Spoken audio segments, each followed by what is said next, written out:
BPL এর সবশেষ খবর জানবো চট্টগ্রামের জহুর আহমেদ চৌধুরী স্টেডিয়ামে থাকা সহকর্মী রাফি আমিনের কাছ থেকে।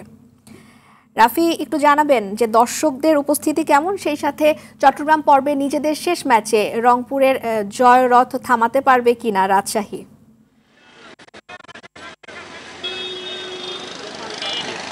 ধন্যবাদ। আসলে যেমনটা এর আগেও বলেছিলাম যে আজকে কিন্তু দর্শক শূন্যতা একটু চোখে পড়ার মতোই, কারণ এই নর্মালি শেষ কয়েকদিন সাগরিকা আমরা দর্শকের যে উপচে পড়া ভিড় দেখেছি বা গতকালকের ম্যাচেও সেটা কিন্তু আজকে অনেকটাই কম।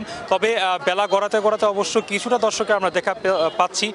টিকিট কাউন্টারেও লোক মানুষ না থাকলেও আমরা দেখছি যে গেট দিয়ে কিন্তু দর্শকরা প্রবেশ করছে রংপুর এবং এই দুর্বারা সেই ম্যাচটি দেখার জন্য। যেহেতু আজকে চট্টগ্রামের শেষ ম্যাচ, অর্থাৎ চট্টগ্রাম পর্বে আজকে কিন্তু শেষ ম্যাচটা আজকে হচ্ছে, শেষ দিনে ম্যাচ হচ্ছে আজকে, সেক্ষেত্রে কিন্তু দর্শক অনেকটা থাকবে এরকম একটা প্রত্যাশা আসলে ছিল।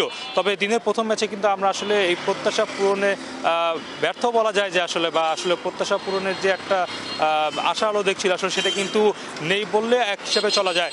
মাঠের অবস্থাটাও কিন্তু একই, গ্যালারিতেও প্রচুর দর্শক একদম নেই বললেই চলে, খুবই গুটি কয়েক দর্শক। আর যেমনটা বলছিলেন আসলে দুর্বার আসরের জন্য কিন্তু আজকের ম্যাচটা টিকে থাকার লড়াই। চট্টগ্রামের এই ম্যাচটাতে তারা যদি আসলে জিততে পারে সেক্ষেত্রে কিন্তু তাদের টিকে থাকার একটা দারুণ সুযোগ থাকবে। তবে রংপুরের বিপক্ষে কাজটা করাটা বেশ খানিকটা কঠিন হবে, কারণ একটা দল যখন আসলে 8 ম্যাচে 8টাতেই জয় পায় সেক্ষেত্রে তাদের যে আসলে মানসিকতা থাকে এটা কিন্তু আসলে বিশাল একটা বড় ব্যাপার।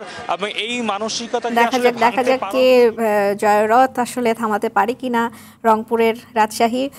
ধন্যবাদ আপনাকে রাফি।